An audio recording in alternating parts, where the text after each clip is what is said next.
com tu.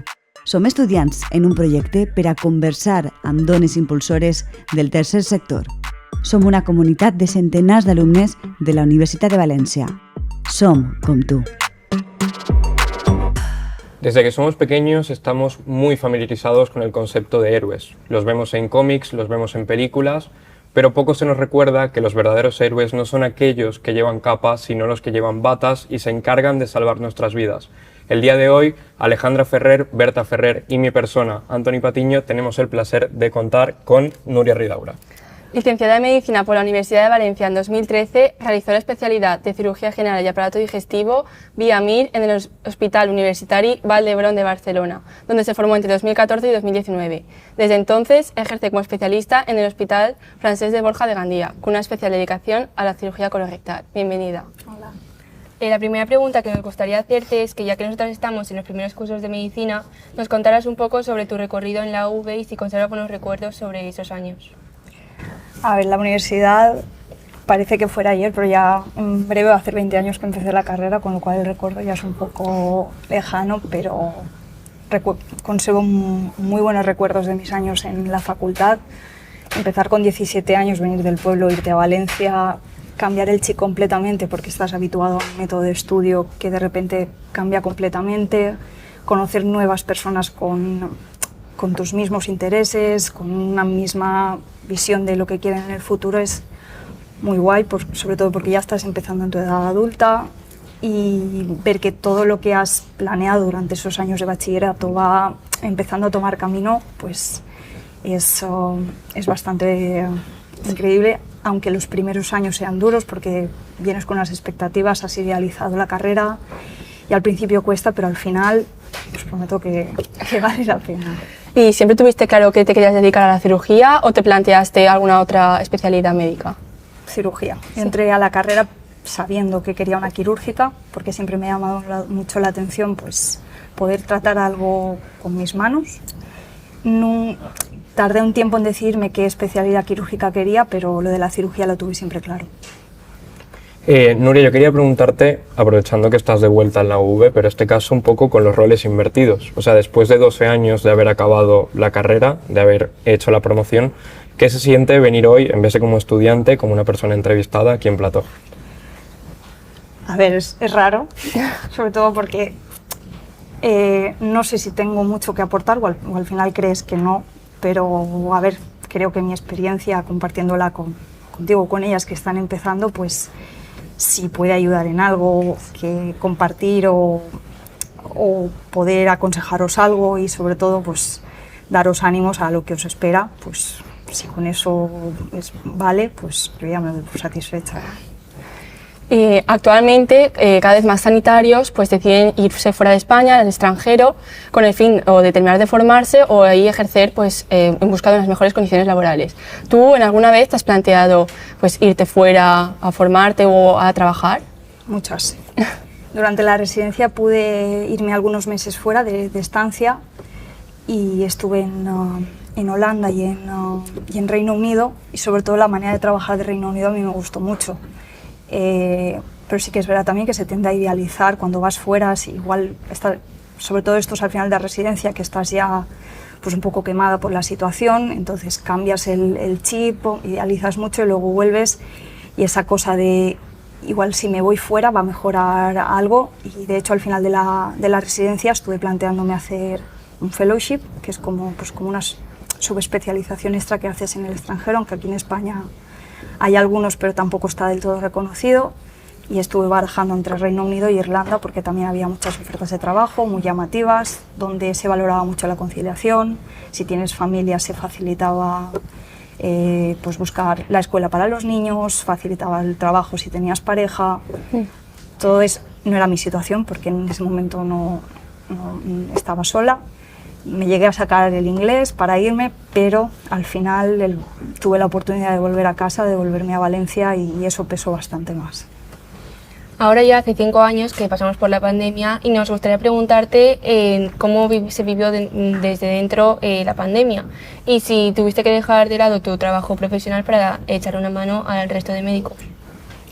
Al principio de la pandemia, a nivel organizativo, nos organizábamos, el servicio de cirugía disminuyó radicalmente su actividad diaria, únicamente operábamos patología oncológica y urgencias. Y al principio sí que no hizo falta, con la gente de UCI, con la gente de interna neumología se iban apañando, y al final, ya pasado el verano, nos organizamos un poco para ayudar en tareas, pues, por ejemplo, estuvimos algún tiempo ayudando a vacunar, hacíamos seguimiento de otro tipo de patologías que no tuviesen específicamente que ver con el COVID, como colaboramos con la unidad de hospital a domicilio. O sea, se nos encargaron tareas que pudiésemos hacer nosotros, porque la verdad es que como cirujanos tampoco, yo hace mucho tiempo que no ausculto, que tampoco iba a aportar mucho más, pero en la medida que pudimos ayudamos en otras cosas. Bien, Nuria, cambiando un poco de rama, yo quería preguntarte, porque en la actualidad, en gran parte a causa de las redes sociales, tenemos un fenómeno que todo el mundo cree que sabe de todo en todo momento, y entre ellos precisamente mucha gente que se informa de, en este caso, el área médica a través de las redes sociales. Yo quería preguntarte en primer lugar respecto a eso, tú realmente cómo valoras el conocimiento general de la gente sobre la medicina.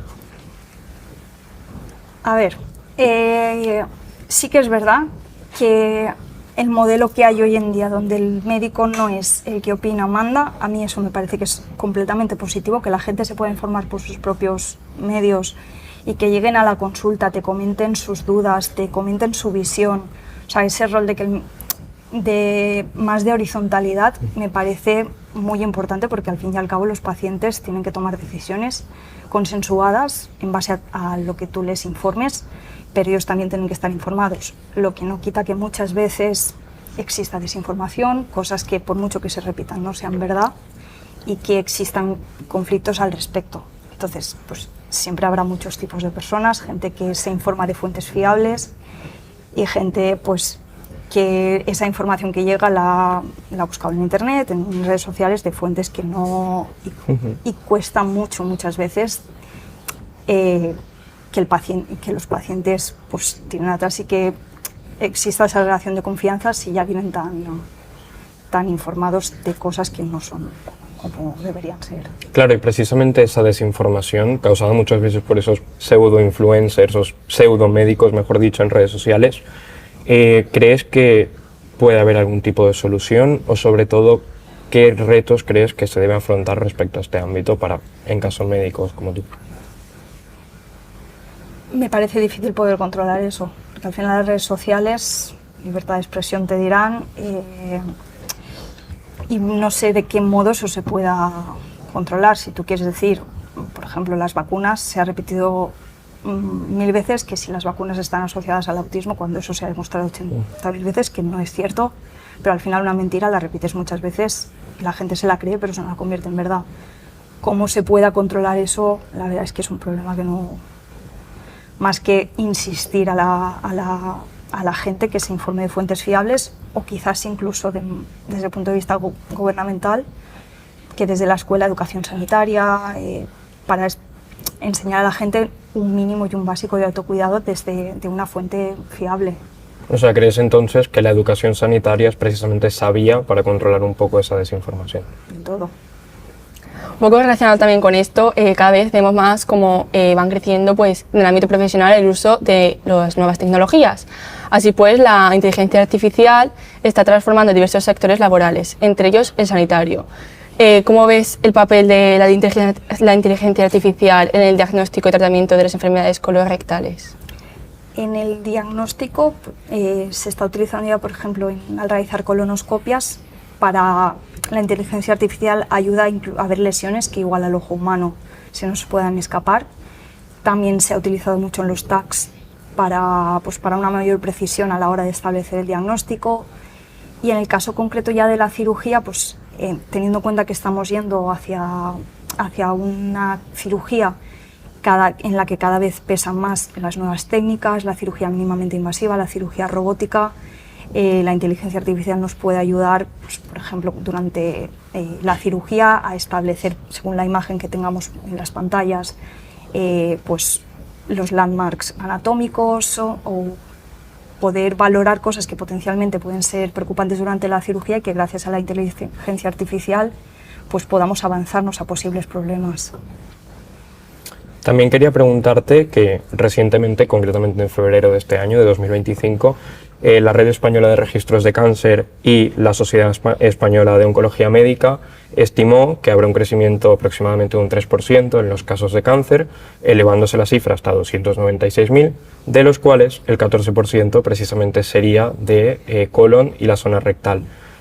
Tú, en este caso como cirugía, llegando ya un poco a esa instancia final de un posible tratamiento, ¿qué retos afrontas para ti y qué significan estas cifras realmente para explicarlo un poco a la generalidad de la gente? El aumento de la incidencia del cáncer, pues el reto es necesidad de personal, de material, porque los hospitales tienen plantillas cerradas que muchas veces, aunque la presión asistencial aumente, no se amplían, y eso lo único que conlleva son retrasos en tratamiento y al intervenir a los pacientes. Y quizás también tiene que ver pues alteraciones de la dieta. Entonces, si se prevé que el cáncer colorectal va a aumentar, quizás habría que empezar a tratar más los factores de riesgo que puedan prevenir este aumento de incidencia. Pero sobre todo, esto ya lo vemos en el día a día, cada vez en las consultas cada semana pues más pacientes con cáncer colorectal, pacientes más añosos, y todo eso supone un reto pues de poder establecer un buen protocolo preoperatorio para que los pacientes lleguen bien a quirófano, y eso necesita gente, y ese es el principal problema hoy en día en la sanidad. Y además, digamos que en el imaginario colectivo estamos muy acostumbrados a cáncer de pulmón, por ejemplo, como el más, lo asociamos generalmente como el más grave y el más frecuente, pero realmente los datos nos dicen que precisamente el cáncer colorectal es el que más incidencias tiene, según este informe, con un 14%. ¿Por qué crees que es tan silencioso al mismo tiempo de ser tan letal para todos los pacientes? A ver, justamente el cáncer de colon, el programa de cribado suele funcionar bastante bien.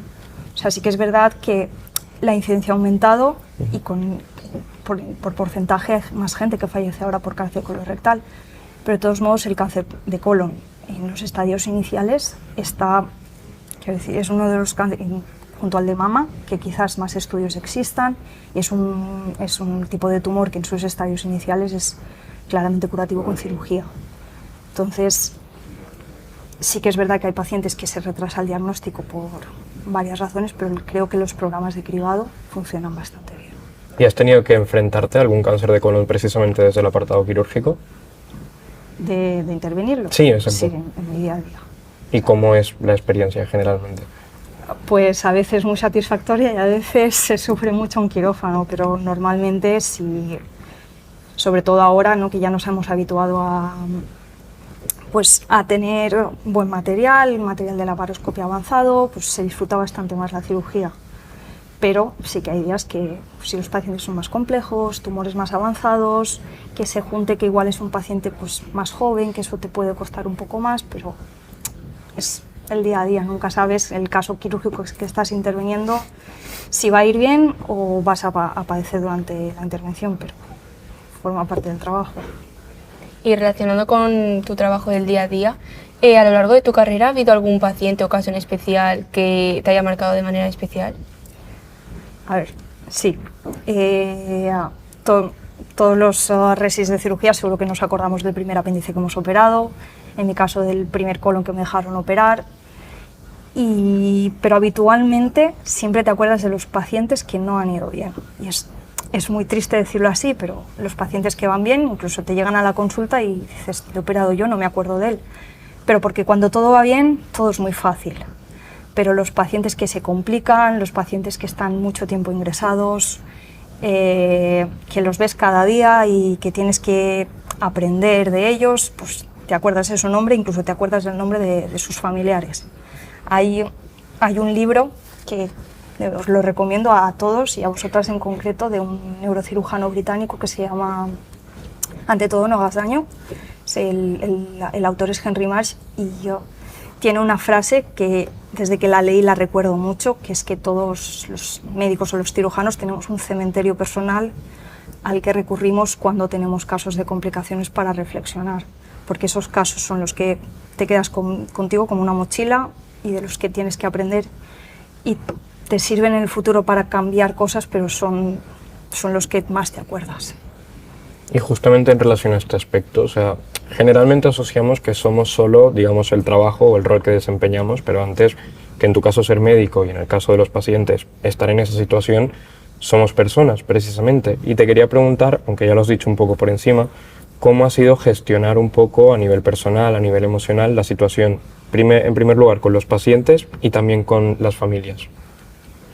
Es un trabajo de años. Me acuerdo de residente, pues todo lo que pasaba malo, pues todo eso que te llevabas a casa, no lo sabías gestionar y eso que de residente no eres como el último escalón, la responsabilidad no es toda tuya, pero eso es un trabajo de mucha gestión de salud mental, de aprender que pueden pasar cosas complejas en la faena, que se pueden complicar, pero que en algún punto tienes que poner un corte y separarlo, y eso no te hace peor médico, porque al final si esa retroalimentación negativa, si existen situaciones de conflicto, te dejas llevar por ella, creo que repercute también ya no solo en tu vida personal, sino a nivel del trabajo, porque entras como en un bucle de pesimismo que no es el mejor para afrontar el trabajo.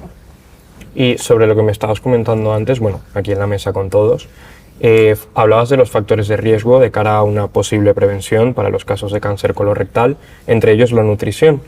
Eso se compagina con que precisamente las cifras de obesidad han ido aumentando conforme los años, y quería preguntarte un poco, tú como médico, en este caso encargada de las consecuencias en esa última ya instancia, una posible solución, ¿qué opinión te merece en este aspecto? ¿Sobre la obesidad? Sí, correcto. Pues es un problema que cada vez vemos más. En la consulta ya no es un problema de estética, sino que son pacientes que es más complejos intervenirlos por la grasa intraabdominal que tienen y por el riesgo de complicaciones. Además también que el paciente obeso tiene una alteración en la regulación de su metabolismo, y las complicaciones muchas veces no dan la cara, como en pacientes de menor peso, pero al final este tipo de pacientes que se van normalizando, que formen parte de nuestra práctica diaria, pues se pueden afrontar con cirugía robótica, por ejemplo. Estos pacientes pues es más fácil intervenirlos, pero es una realidad que tenemos ahora mismo y que quizás habría que insistir en ello de cara a prevenir, pues igual que se ha prevenido insistido tantos años el tabaquismo, el alcohol, pues quizás insistir en una correcta alimentación de los pacientes, aunque evidentemente eso es un método de verlo muy simplista. Hay muchas más cosas que interfieren, pero a eso me refiero a la educación sanitaria desde pequeñitos, para que la gente se autocuide y llegue pues, en todas las etapas de su vida en las mejores condiciones posibles. Y en el caso de la alimentación, precisamente, cada vez vemos más, justamente en redes sociales, la promoción un poco de este tipo de dietas, o incluso como estilo de vida, de dietas cetogénicas, de cero consumo de azúcares, de hidratos en general. Aunque no sea exactamente tu especialidad, porque va un poco más de la rama de los nutricionistas, ¿consideras que puede ser una solución acertada o que a nivel de alimentación sería mejor ir por otro camino? A ver, claro, yo vengo de una época, yo me he criado en los 90, que el paradigma de la dieta sana era ensalada de pechuga de pollo. Con lo cual, ahora mismo creo que hemos mejorado bastante, que se demoniza menos los carbohidratos, que hemos aprendido que las mujeres necesitamos comer grasas para nuestro correcto equilibrio hormonal, y en eso sí que creo que hemos mejorado, pero a la vez, desde unos años ahora, hay patologías tipo la patología de la vesícula biliar, las piedras, o pacientes con diverticulosis, que suele asociarse a una dieta con poca fibra, que cada vez lo vemos en personas más jóvenes. Con lo cual, ¿hemos cambiado a nivel de lo que consideramos que es una buena nutrición? Sí, pero aún nos queda camino, sobre todo porque hemos aumentado el consumo de procesados, y pues todo eso habría que mirar cómo podemos mejorarlo, porque lo que no puede ser es que pacientes jóvenes ya tengan patologías que habitualmente las asociábamos a pacientes de más de 60 años. Y justamente en esta línea me habías dicho antes que no es una cuestión de estética, ni mucho menos, pero cada vez estamos más habituados al uso del medicamento Ozempic, originalmente para la diabetes, pero actualmente utilizado para bajar de peso, únicamente centrado en la estética, pero cada vez con más efectos secundarios. Quería preguntarte, en tu opinión como médico, en este caso, ¿qué crees de esta situación? No suelo verme en esa circunstancia porque no lo he recetado nunca. Sí que tengo compañeros que lo han recetado, pero justamente son los que se dedican a la cirugía de la obesidad. Entonces, normalizar, pautar antidiabéticos orales para priorizar la pérdida de peso, creo que es la vía fácil. Al final, quiero decir, perder peso es el objetivo, sí, pero estableciendo unos hábitos y algo que sea sostenible en el tiempo, porque cuando se retira esa medicación, si el paciente no ha aprendido a comer bien, a dejar una vida sedentaria o los malos hábitos, esa situación va a reproducirse. No hablemos ya de la falta de stock para pacientes que realmente necesitan esa medicación para la diabetes. Entonces, ¿creo que es una opción? Sí. ¿Que se ha ido bastante de lo que debería? Pues también. Entonces, sí, creo que eso necesita regularse de una manera más estricta. O sea que en ese sentido volvemos a la base de que es indispensable una buena educación sanitaria. A todo. Hábitos de vida saludable para todo. Y ya para ir finalizando la entrevista, nos gustaría que nos dijeras cómo logras equilibrar tu vida personal con las demandas de tu carrera, porque ya sabemos que sigue muchas exigencias tu profesión médica. Como he dicho antes, mucho trabajo personal. Ahora he aprendido en los últimos años, salgo de la faena y corto de raíz, sin que eso, creo que, sin sentirme peor médico por ello. Entonces creo que en las horas de trabajo priorizar dar la mejor versión de ti misma y cuando estés en casa priorizar un tiempo libre de calidad. Es muy difícil a nivel de conciliación, a nivel de, sobre todo por lo que hemos dicho antes de la falta de personal médico, que muchas veces tienes que trabajar de más porque no se cubre a compañeros que no están, pero es un ejercicio repetido de saber que separar eso no es ni perjudicial para tu carrera, ni... Sí que es verdad que el modelo de médico que además de actividad asistencial tenga también investigación, eso creo que en España es muy difícil de conciliarlo sin tener perjuicio en tu vida personal. Es algo que necesita mucho trabajo y que cada uno al final tiene que priorizar qué quiere en la vida o si quiere seguir únicamente que predomine la parte profesional o una mezcla de ambas.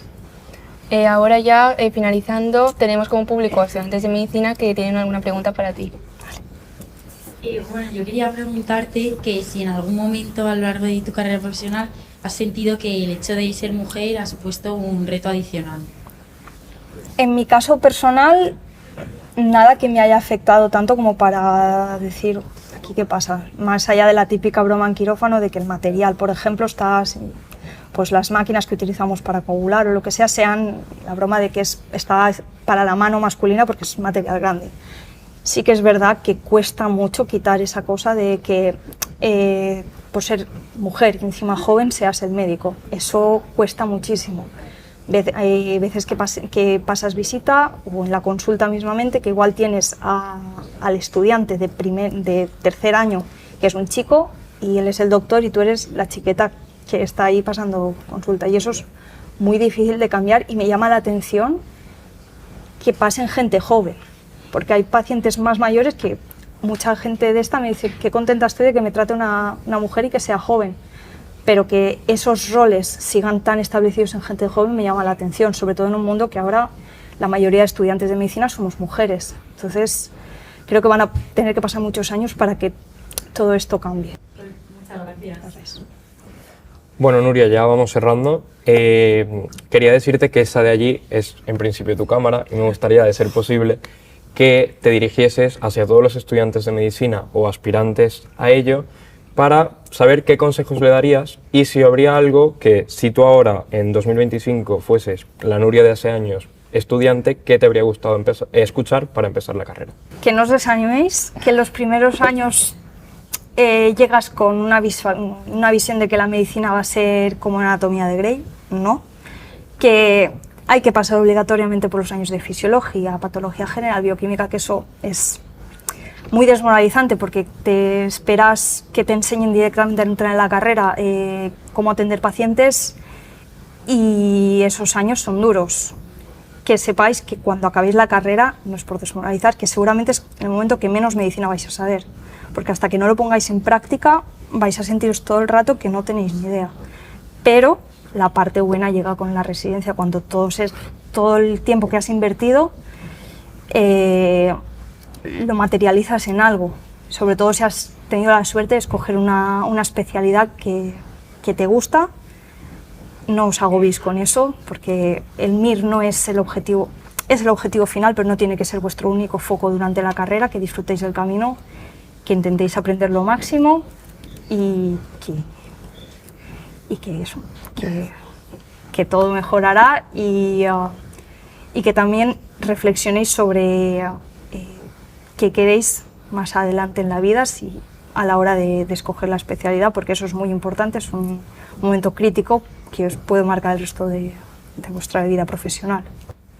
Bueno, Nuria, antes de despedir, solo quería hacerte una pregunta muy breve, que es que definas, entre todo lo que has dicho, toda esta entrevista y tu experiencia, en 2 o 3 palabras. De la entrevista. O de tu experiencia general de todo lo que has comentado. No sé. A ver, es una tarea un poco complicada, evidentemente, pero ahí está la gracia, justamente. Satisfactoria. No sé, no sabría qué decirte.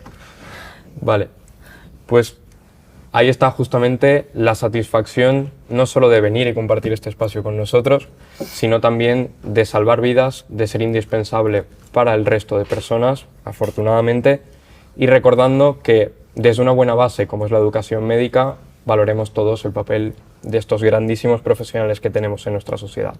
Gracias, Nuria, por venir a estar con nosotros el día de hoy, por tu gran experiencia, por todo lo que has compartido, que ha sido muy útil, como te habíamos dicho en un principio, y esperamos que en algún otro contexto se pueda repetir la ocasión. Gracias.